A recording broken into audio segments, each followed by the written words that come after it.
"This is the most beautiful and cunning female vampire I've ever seen." She had claimed the two most handsome Salvatore brothers in the village for herself. The younger brother, Stefan, is upright and kind. Although he deeply loves Katherine, he refuses to aid her in her evil deeds, so he offers his own blood instead. But the younger brother, Damon, was different. He was infatuated with Katherine, even abandoning his own conscience to ensure his vampire girlfriend had fresh blood to feed on. Damon joined her in attacking travelers at night. He's asked Katherine several times to turn him into a vampire, too, but Katherine always gives the same answer: "It's not time yet." Due to Katherine's gluttony, the town's aristocrats had become alert. One day, Madame Pearl, a fellow vampire, visits Katherine. It turns out that a certain potion has become quite popular lately. Madame Pearl bought a bottle and discovered it's made from vervain, which burns vampires. The vampire secret has been exposed. Madame Pearl suggests they leave the town, but Katherine refuses. She's worked hard to tame these handsome brothers and live the high life. How could she run away with her tail between her legs?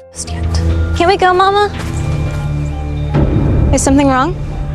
Meanwhile, the Salvatore brothers' father calls them in for a secret talk. As the patriarch of the town's founding family, he hopes the two brothers will join the vampire hunting team. The brothers exchange glances but don't reveal Katherine's true identity to their father. However, this causes a rift between them. Damon urges his brother to keep the secret, but Stefan wants to tell their father the truth, hoping he'll spare Katherine's life. But faced with Damon's desperate pleas, Stefan reluctantly agrees. As the vampire hunt intensifies, more and more vampires hiding in the town are being rooted out. Yet Katherine and Madame Pearl remain unafraid. As mentioned earlier, Katherine's maid Emily is a witch. With her help, they can walk in the sunlight, so no one suspects them. Not unless a human tells them. I'd sooner die.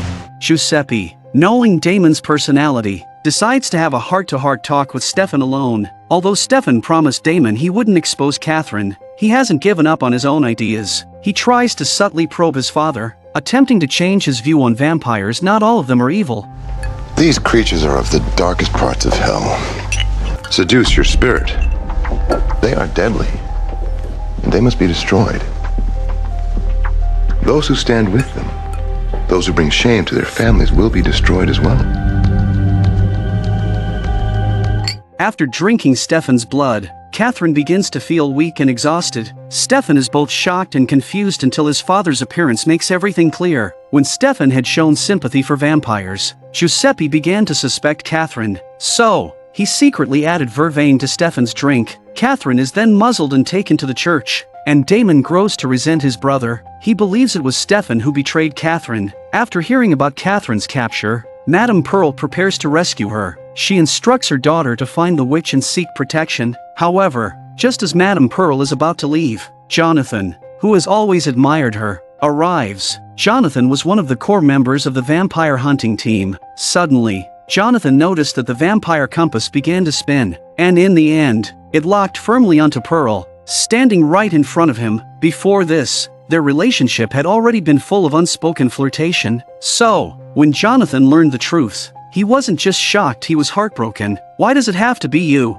Madame Pearl quietly begged Jonathan for mercy. After a brief silence, Jonathan shouted loudly, I've got another one over here! Madame Pearl was captured as well, and Anna witnessed the whole thing. Emily consoled her, saying, "You will reunite with them. I've already found a way to save them." That night, the history books recorded that 27 people were trapped inside the church and burned alive. But the truth was that Emily had used magic to send those 27 vampires into the crypt beneath the church. They'd been trapped there for over 100 years. Stefan was sleeping with Elena when Damon's sudden arrival startled them both. Damon came seeking Stefan's help to rescue the vampires that had been sealed away. Elena went home to search through her ancestors' journals, only to be told by her brother Jeremy that he had given them to their teacher, Alaric. When Stefan found Alaric, Anna took advantage of the situation and quietly stole the journals without anyone noticing. After a brief fight, Stefan easily disarmed Alaric. With nowhere else to turn, Alaric revealed that Damon had killed his wife, and her body had never been found. He came to the town seeking revenge. Stefan decided to work with Damon, but his real goal was to secretly prevent Damon from breaking the seal. So, Stefan proposed an alliance with Alaric. Alaric fell into silence. Meanwhile, after obtaining the journals, Anna carefully studied them.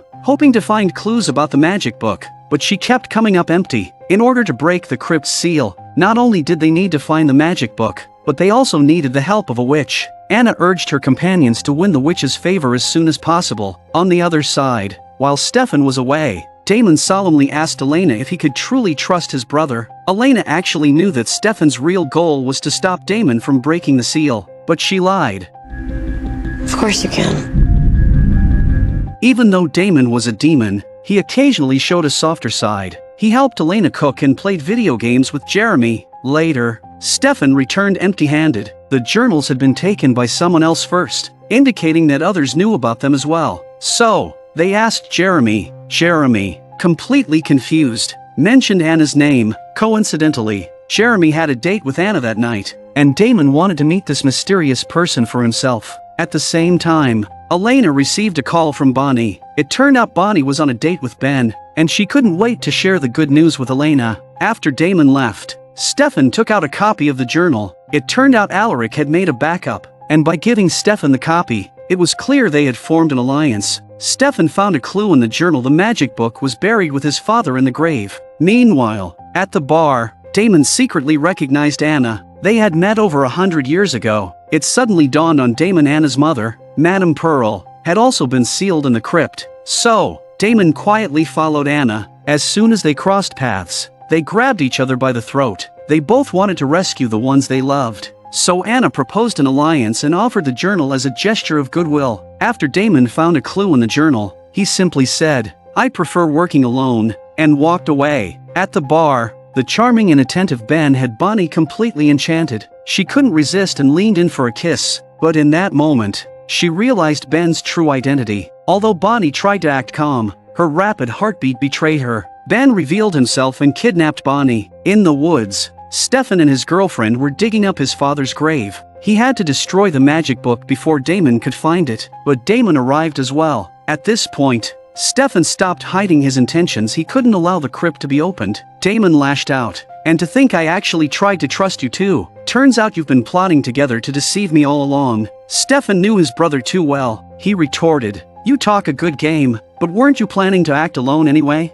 Damon shamelessly admitted it. His brother's betrayal no longer affected Damon. Stefan had broken his heart 100 years ago, but Elena's deception actually caused him a pang of pain. There was a hint of guilt on Elena's face. Suddenly, Damon moved in a flash, kidnapping Elena and forcing his blood into her mouth. If Stefan didn't hand over the magic book, he'd turn Elena into a vampire as well. Stefan had no choice but to give in. Damon sniffed Elena's hair deeply, and then let her return to Stefan's arms. Back at home, Stefan revealed the grudge between the brothers from 100 years ago. He had betrayed his brother's trust, which led to Katherine being captured. He truly owed Damon a great deal. While Stefan went downstairs to get some medicine, Jeremy casually mentioned that Anna had also been invited over, leaving Stefan frozen in place. A memory flashed through Stefan's mind. Anna, the one who escaped the vampire hunt 100 years ago, and Anna's mother had been captured by Jeremy's ancestor, Jonathan. Stefan rushed back to Elena's room, only to find that Elena was already gone. This sweet-faced, petite girl is actually hundreds of years old. Because Anna is a vampire, her appearance has remained frozen at 16. In order to rescue her mother, who was sealed away, Anna kidnapped the young witch Bonnie, but Bonnie would rather die than cooperate. So, Anna kidnapped Bonnie's best friend, Elena, to threaten her. But Elena also refused to give in. What to do? Anna really couldn't keep up the kidnapping act, especially since Elena's boyfriend is also a vampire. Since Damon obtained the magic book, all he needed was a witch to perform the spell. With Bonnie missing, Damon went to see Bonnie's grandmother. Sheila immediately saw through Damon's identity as a vampire. So not only did she refuse to invite him in, but she also yelled at him to leave. Damon hadn't been treated with such disrespect in over a century. Step outside and say that. When Sheila actually stepped outside, she used magic to make Damon's head throb with pain. This witch wasn't one to mess with. After Anna left, she had Ben guard Bonnie and Elena, but Stefan stormed the hideout and rescued them. Without a daylight ring, Ben could only cower in the shadows. It turns out that Stefan was able to find Anna's hideout thanks to Sheila's locator spell. The current situation was that Damon wouldn't rest until he entered the crypt. After some discussion, they decided to let Damon have his way and help him rescue Katherine, who was sealed inside the crypt. But Sheila had one condition: They must kill the other 26 vampires in the crypt. If those vampires returned to the human world, it would be a disaster. Stefan had already betrayed Damon once, so this time Elena stepped in to negotiate with Damon. In order to gain Damon's trust, Elena even took off the verbena pendant and allowed Damon to peek into her mind. Moved by Elena's sincerity, Damon put the necklace back on her himself. I'm trusting you. Don't make me regret it. They agreed to go down into the crypt after nightfall. Stefan brought along a flamethrower, intending to eliminate the other vampires. Damon and Elena arrived as well. As Bonnie and Sheila began casting the spell, Damon couldn't contain his excitement. He even brought a bag of human blood as a gift for Katherine. Once the crypt door opened, Damon sent Stefan away and took Elena into the crypt. He still didn't fully trust the witches and used Elena as a safeguard. Meanwhile, although Anna's plans had all fallen apart, she still had one last card to play. Jeremy was Elena's brother, so Anna deliberately got close to him and pursued him. Just as they kissed, Ben knocked Jeremy unconscious. Anna used Jeremy's life as leverage and successfully gained entry into the crypt. Ben, in his arrogance, tried to challenge Stefan, mocking him for being a vegetarian vampire, but Stefan simply grabbed the flamethrower. The cellar was like a maze, and in his desperation to find Katherine, Damon left Elena behind. In the faint light, Elena saw the vampires with gaunt, statue-like faces. They had been starving for over 100 years, all in a state of suspended animation. Anna spotted Elena outside the crypt. When Stefan learned that Elena had been taken inside, he intended to go in as well, but Sheila stopped him. It turned out Sheila never planned to let Damon or Anna leave the crypt. She had only opened the entrance, not lifted the crypt's seal. Vampires could enter but not leave. Only Elena, being human, could exit. Anna found her slumbering mother, Madame Pearl. She planned to use Elena's blood to awaken her. Elena's screams echoed throughout the crypt, and Stefan, hearing them, charged in without hesitation. Bonnie tried to stop him, but it was too late. She had no choice but to beg her grandmother to lift the crypt's seal, but Sheila feared their magic was only strong enough to lift the seal, not reimpose it afterward. Stefan rescued Elena from Anna's grasp,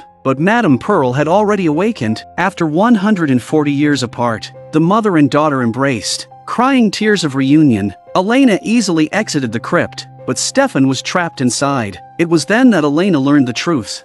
What is it? You went in there not knowing if you can come back out? I heard you scream. While moved by Stefan's sacrifice, Elena also worried about Damon. She had made a promise to him. Sheila, moved by compassion, finally agreed. They worked together to lift the seal. Stefan returned to the crypt to find his brother. Meanwhile, Damon had searched every corner of the crypt but still couldn't find any trace of Katherine. In the end, he had to face reality. Katherine wasn't here at all. His century of waiting had been nothing but a cruel joke. In a fit of rage, Damon hurled the blood bag against the wall. Stefan, hearing this, was equally stunned. Outside the crypt, as Bonnie and Sheila chanted their spell, flames roared and crackled. Upon hearing footsteps, Elena's face lit up with hope, but to her surprise, it was Anna and her mother who emerged. Anna, not wanting to cause any trouble, assured Elena that she hadn't harmed Jeremy. The flames flickered unsteadily, and the slightly weaker Bonnie was the first to collapse, leaving Sheila to hold the spell on her own. With the Salvatore brothers still trapped inside the crypt, Elena immediately rushed in to find them. Stefan desperately tried to talk Damon out of it, but Damon was consumed, his mind fixated on Katherine's whereabouts. Seeing Elena, who looked exactly like Katherine, was like a beam of light piercing through Damon's darkness. He listened to her. They hurried toward the exit, and at the last possible moment, they escaped the crypt. After confirming that Jeremy was unharmed, Elena finally let out a long breath of relief. But when she saw Damon's despondency, she gave him a warm hug in front of Stefan. Though Damon didn't find Katherine, the one solace he had was that Stefan and Elena hadn't betrayed his trust again. Afterward, Jeremy quietly began investigating the vampire stories on his own. Anna returned to her home with her mother, only to find Damon already waiting for them. By now, Damon knew all too well that he had been used by Anna. You wouldn't have helped me. Anna's words were an indirect admission. In an instant, Damon teleported and grabbed Madame Pearl by the throat, snarling viciously. The guard, the one at the church, the one who locked us in. She promised to turn him. He was obsessed with her. After hearing what Pearl had to say, Damon finally loosened his grip. But what Anna said next cut Damon even deeper. It turned out that 20 years ago, Anna had seen Katherine in Chicago. She had been living freely among humans, without ever thinking to come looking for Damon. On that day, the demon Damon was heartbroken, like a stray dog without a home. Stefan had never seen his brother like this before. The two sat in silence by the fire.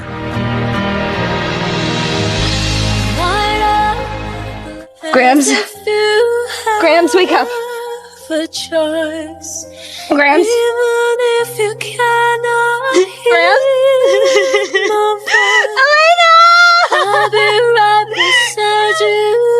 Sheila had died from exhausting her magic, leaving Bonnie devastated. Meanwhile, one of the vampires inside the crypt found the blood bag Damon had thrown away. That bit of blood revived him, allowing him to push open the stone door of the crypt. Damon has spiraled into a slump after a breakup. He doesn't cause any trouble, doesn't hurt anyone, and only takes a small sip when feeding on blood. He sank his teeth into a woman's neck, and instead of screaming, she smiled and asked, "How does it taste?" If blood were like fine wine, then Damon had become a man drowning himself in it every day. Stefan couldn't bear to watch any longer. He needed to find something for his brother to do. Recently, Stefan's girlfriend Elena has been investigating the biological mother Isabelle. Stefan hadn't dared to tell Elena that Isabelle had died at Damon's hands, but Damon, drunken and detached, had no interest in reliving the past. His heart was dead, and nothing in the world mattered to him anymore. Meanwhile, Elena visited her mother's old classmate, Trudy, but Trudy tested Elena twice, clearly worried that she might be a vampire. The first time, Trudy didn't extend a direct invitation for Elena to enter. Once Elena was inside, Trudy prepared tea brewed with vervain. When Elena asked about her biological father, Trudy hesitated for a moment, then lied, claiming she didn't know anything. Since that was the case, Elena stopped pretending altogether. She called out Trudy's 2 attempts to test her. She also confronted Trudy, asking, "How do you know about vampires?" Trudy's demeanor changed instantly, and she ordered Elena to leave. While Elena was out, she noticed a mysterious man staring straight at her. After Elena left, the man knocked on Trudy's door. Trudy, looking nervous, replied anxiously, I didn't tell her anything. I kept my promise. Good. So I'm done? Yes, you're done. Trudy's mission was to keep Isabelle's secret, but the man's mission was to make sure she stayed quiet permanently. Meanwhile, Jenna revealed the truth to Alaric. Alaric's wife, Isabelle, was also Elena's mother. Alaric was struck like lightning, unable to believe it. This meant that ever since he met Isabelle, she had been deceiving him all along. Devastated, Alaric went to the bar to drown his sorrows, where he unexpectedly ran into Damon, 2 equally pathetic men. After Alaric left, Damon asked Sheriff Forbes to look into Alaric's background. When Damon returned to the mansion, Elena happened to be there. She kindly buttoned Damon's shirt for the drunk man, but this intimate moment was caught by Stefan, who walked in at just the wrong time. Seeing this, Damon wisely took his leave. Stefan revealed the results of his investigation. Isabelle had another identity. She was Alaric's wife. However, Stefan held back one crucial detail. He didn't tell Elena that it was Damon who killed her mother. Stefan tried to dig for more information about Isabelle, but Damon couldn't care less. He had drained the blood of so many women that they were all just food to him.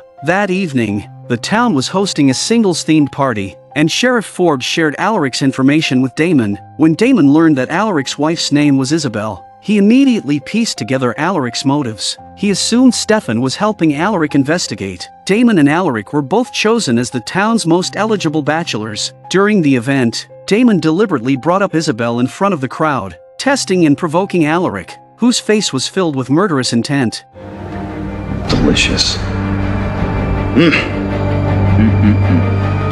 Damon, for once, was hoisted by his own petard. As a result, Elena finally learned the truth. Elena thus learned the truth. When Elena confronted Damon, he was still smug about humiliating Alaric, but when Elena revealed that Isabelle was also her mother, Damon was utterly shocked. At this time, the mysterious man who killed Trudy approached Elena. He came to deliver a message. He wanted Elena to stop looking for Isabelle. This left Elena utterly confused. Wasn't her mother already dead? Stefan realized something was off. The man in front of them was being controlled by a vampire. I'm done now. The man was crushed to pieces. Elena picked up the man's phone. After the party, Alaric sought out Damon for revenge. Damon finally revealed the truth from years ago. He hadn't drained Isabelle of her blood. On the contrary, Isabelle had begged him to turn her into a vampire. Piecing this together with his wife's strange words, Alaric had to admit Damon was telling the truth, but he couldn't accept it. Damon's next words cut even deeper. Isabelle abandoned you. Wasn't happy with you. I guess she wasn't happy at home. Furious, Alaric lunged at Damon with a wooden stake. But how can an ordinary person possibly be a match for a vampire? Damon easily took the stake and drove it into Alaric's stomach. Calmly sipping his drink, Damon watched as Alaric's life slowly slipped away. Stefan arrived just in time, and after angrily berating his brother, he prepared to tend to Alaric's body only for Alaric to suddenly come back to life. It turned out the ring Alaric wore contained vampire blood, and vampire blood could bring someone back from the dead. The ring had been a gift from Isabelle, and Alaric finally understood the meaning behind her cryptic words. But promise me that you'll always wear it. It'll protect you from all the things that go bump in the night. A ring to ward off the demons, huh? Alaric had been granted a resurrection ring. Meanwhile, Elaine had dialed the only number stored in the mysterious man's phone. A woman's voice answered on the other end. Did you find her? What's going on? Isabelle?